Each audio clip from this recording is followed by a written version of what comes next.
hello and welcome to an Almost Got It hot take.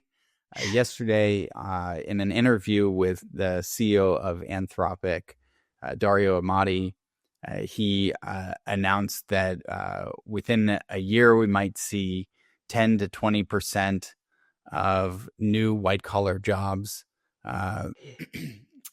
being eliminated due to the power of AI. And this could have an enormous impact in the entire economy. You know, one of the things that he pointed to, Dylan, is that we could be in a world where cancer is cured, everyone's super healthy, and so many people are out of work. Yeah, yeah. And it was so alarmist, this article, and what he said.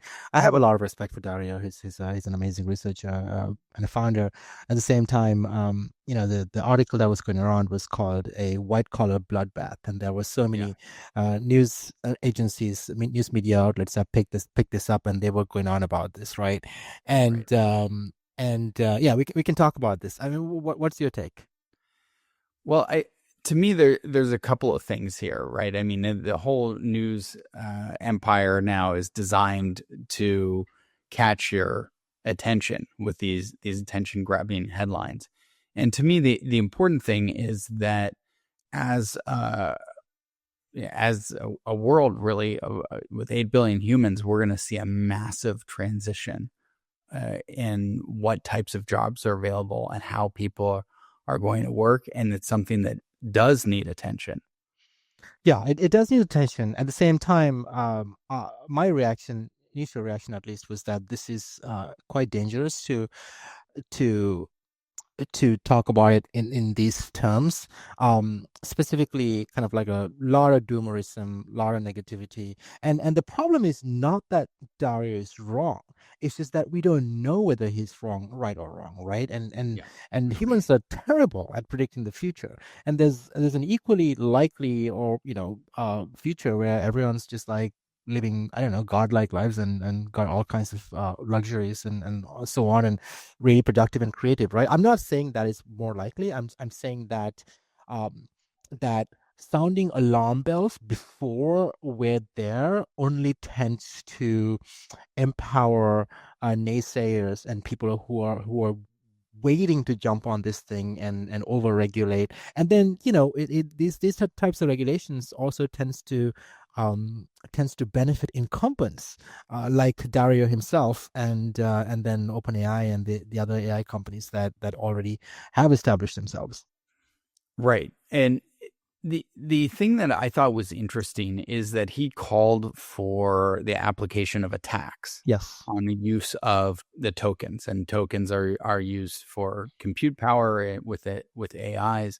And the interesting thing about where you apply taxes, I mean, those are the incentives. You want people to do more of something, you get rid of taxes, or you give tax breaks. You want them to do less of something, you apply a tax. And it's interesting because applying a tax that would then reduce the amount of computation happening actually doesn't feel like the right way to go about it to me intuitively. Yeah. We actually want everyone to be adopting AI, thinking about creative uses for it, finding innovation. And to your point, I could see two worlds. I could see one world where it's true that a lot of jobs have been eliminated. Right. Because and it's true right now. I was talking with someone working in a startup earlier last week, and he said, their internal policy is if in any role, if the person is not adopting AI proactively using in their job, they're going to be laid off within a quarter. Right. It's just there's that much productivity gain to happen.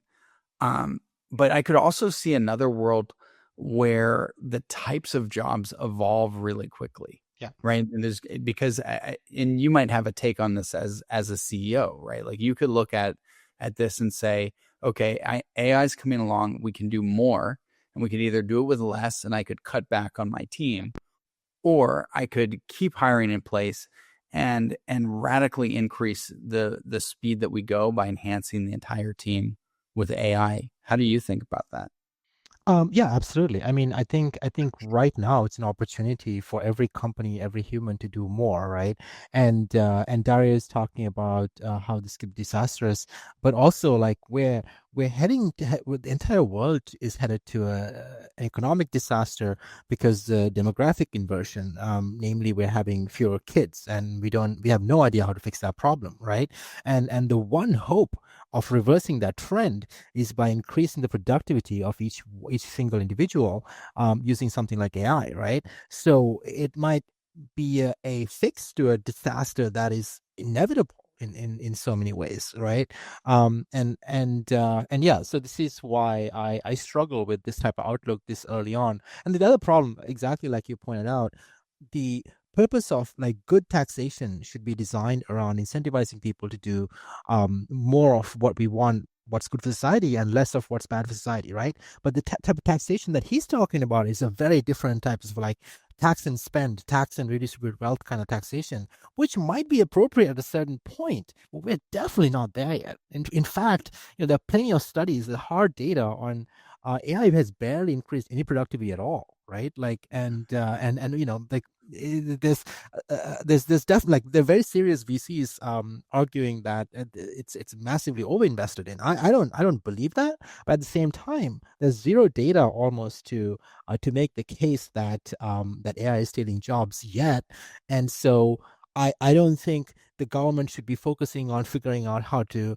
tax this AI that doesn't exist. Instead, the government should be focusing on how to remove bureaucracy and build more energy infrastructure so that we can actually, build the AI, right? And not be in a not get beaten by China, for example, who's moving way faster than us.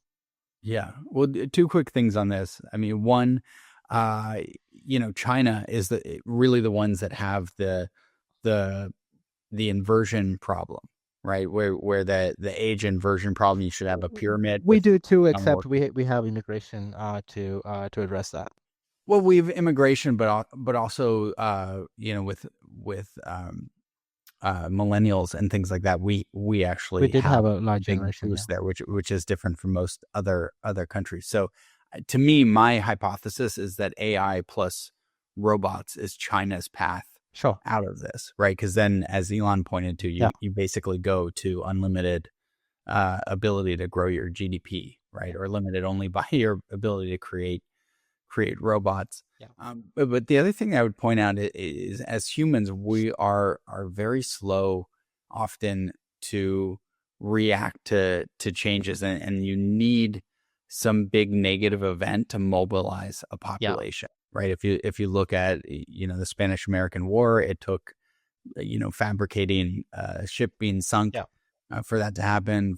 For us to enter World War II, it took Pearl Harbor Yeah. occurring, and so I sort of look at this and I just think no one is going to act until the moment Yeah. arrives.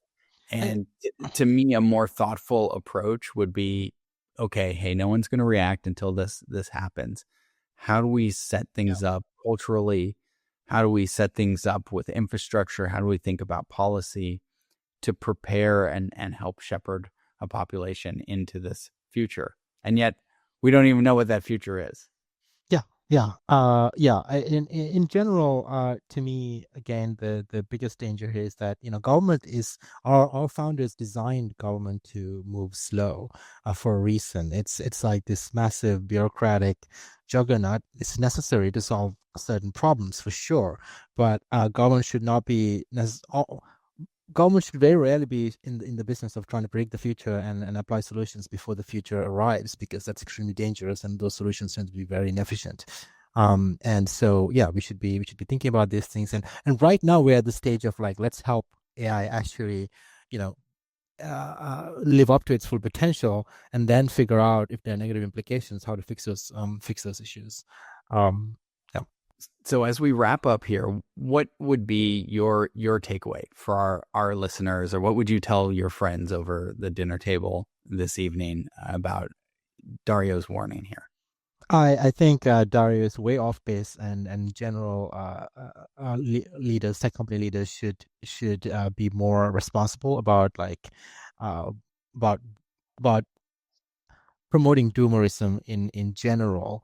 Now, again, it's not because Dario is wrong. It's because we're not there yet. We're in the phase of like this incredible opportunity for every human on Earth to do something that is, truly like, I don't know, like fun, life changing, unique, really. And everyone should be feeling empowered, not disempowered.